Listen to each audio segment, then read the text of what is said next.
From mouth-watering flashbacks hinting at a wholly satisfying tale set in a galaxy far, far away, to many a cameo making you wonder why said characters weren't being given the spotlight instead. These are those far more intriguing TV shows that were hiding in plain sight in the thick of certain small screen outings. Gareth here from WhatCulture.com, and here are 8 better TV series that were secretly hidden in TV shows.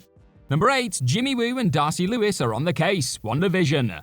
Though it already seems as though Marvel Studios have committed to spinning off one specific and rather intriguing tale that was somewhat teased over the course of Disney Plus's WandaVision, that being an Agatha Harkness-led series by the name of Coven of Chaos, there was actually another compelling concept flaunted throughout Marvel Studios' first Disney show that many were left unexpectedly clamoring for. Forming the most unlikely of partnerships over the course of the surreal comedy drama series, Ant-Man's Jimmy Woo and Thor's Darcy Lewis joining forces to crack the case of Wanda Maximoff and whatever the hell was going down in Westview, set the stage for what could no doubt be the small screen gift that keeps on giving. As already pitched by Teen Wolf actor Stephen Ford around the time the show arrived on the scene last year, the idea of Jimmy Woo trying to unpack some of the most bizarre cases the MCU has to offer, alongside partner Dr. Lewis, could make for Marvel Studios' own brilliant answer to the X-Files. And with Kat Dennings herself noting that she'd hop into a Lewis Woo spin-off in a heartbeat, there's every chance the unanticipated highlights of WandaVision could actually make this dream a reality. A certain Scarlet Witch would be proud. Number 7. The Rise of Gus, Breaking Bad / Better Call Saul.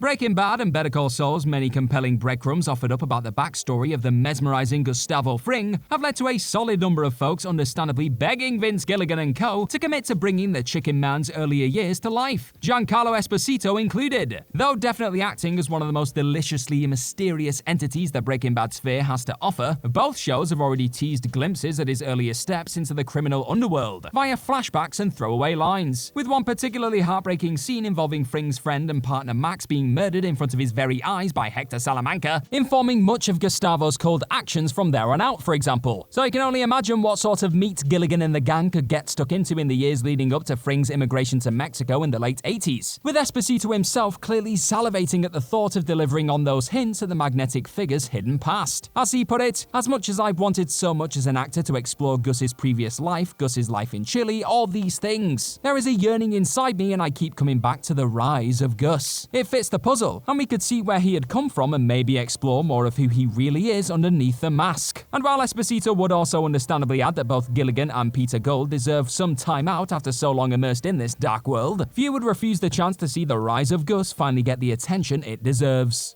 Number 6. The high school and college years, Friends. Regularly finding unquestionable joy in their numerous hops back into the titular Six Pals past throughout the global smash NBC sitcom, Friends' dive into the high school and college years of the group in particular gave us a glorious glimpse at what could have made for one of the most hilarious spin-offs of its time, or at the very least, something a bit more exciting than the ill-fated Joey. The likes of the one with the prom video and the one with the stripper cries in particular both teased a variety of storylines that could have given the likes of Jennifer Aniston and co. enough material to get stuck into for a whole prequel spin-off season away from the modern-day story, perhaps even keeping the long-running sitcom from growing a touch stale in its 10th and final season. Ross and Chandler's disastrous attempts to get Way No Way off the ground via gigs at the Asian Student Union, how Rachel and Monica actually hit it off as unlikely BFFs in the first place. Hell, why not even take a detour over to Queens to see what life was like within the overflowing Tribbiani household during Joey's formative years too? Anything to get the gang back together and into their various side-splitting wigs and prosthetics again, eh? Number 5. Another season with the OG gang, Scrubs Med School.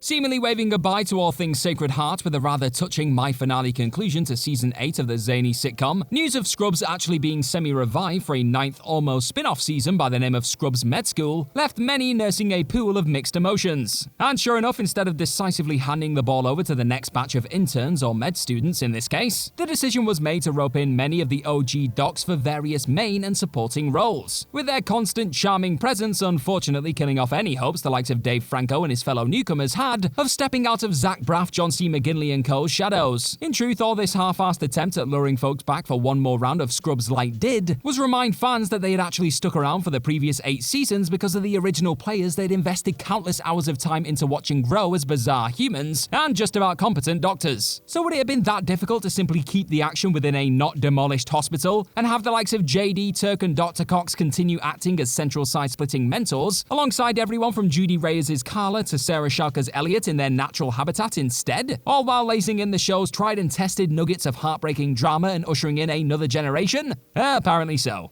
Number 4, The Master and Apprentice Tales, Obi-Wan Kenobi.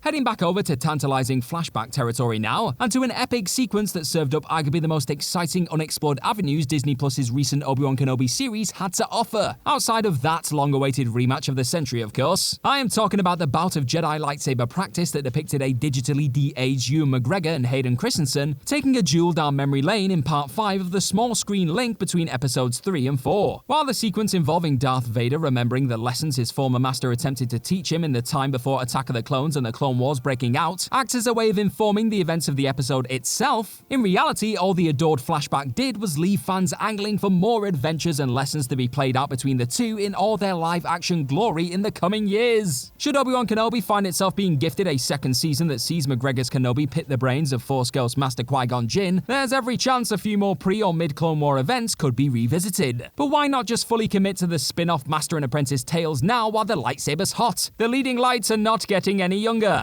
Number 3, Robert's Rebellion, Game of Thrones. Already hitting the ground running with its first prequel series to be officially unleashed on HBO post-Game of Thrones, after admittedly stuttering a touch with a failed Blood Moon pilot, House of the Dragon proves that there is most definitely life in the concept of Westeros pre-Jon Snow and Daenerys Targaryen. However, away from the already unfolding Fire and Blood adaptation, another prequel idea that was actually half played out within the original Game of Thrones series itself felt like the most logical and compelling destination for Thrones' next TV endeavor. Now sure, the fact fans had already witnessed a ton of the key events of Robert's Rebellion and the lead up to it over the course of Game of Thrones' 8-season run may take away some of the intrigue the potential show could have offered had said glimpses of the Mad King's dethroning and Rhaegar and Lyanna's eventual wedding not been already realized in the series. But there would still no doubt be hours of gripping action and pulsating tension to be found in the earlier part of that aforementioned forbidden romance, the prior years of Robert Baratheon and Eddard Stark's friendship, and the tragic events that would lead to Ned's father and brother being executed by the Mad King. Number 2, the early days of Luke Skywalker's Jedi Academy, The Book of Boba Fett. In all honesty, there was likely actually 2 far superior shows hiding within Disney Plus's most disappointing live-action Star Wars entry to date. But away from the outstanding Chapter 5 Return of the Mandalorian deviation that acted as the Book of Boba Fett's finest hour, and a din-jarring detour some would have preferred to have stuck with instead of the many Tusken flashbacks and biker gang shenanigans, the Beskar-sporting badass's quest to deliver a gift to his little pal Grogu actually planted another more fascinating seed that fans would no doubt enjoy watching grow in its own live-action corner on Disney+. With Mando's trip to the child giving folks the first look at Luke Skywalker's eventual Jedi Academy literally and figuratively starting to take shape, it did feel as though Lucasfilm were testing the waters somewhat to see how fans would react to their latest attempt to digitally de-age Mark Hamill's iconic master. And after the largely positive response to Luke's lessons with Grogu on the Forest World, reported talk of the legendary Jedi now possibly getting his own series shouldn't come as too much of a surprise at this point. So if that does end up being the case, here's hoping Disney and Lucasfilm actually conjure up enough storyline meat to justify an entire show being dedicated to this breakthrough in technology, eh? Number 1, the Isaiah Bradley story, The Falcon and the Winter Soldier.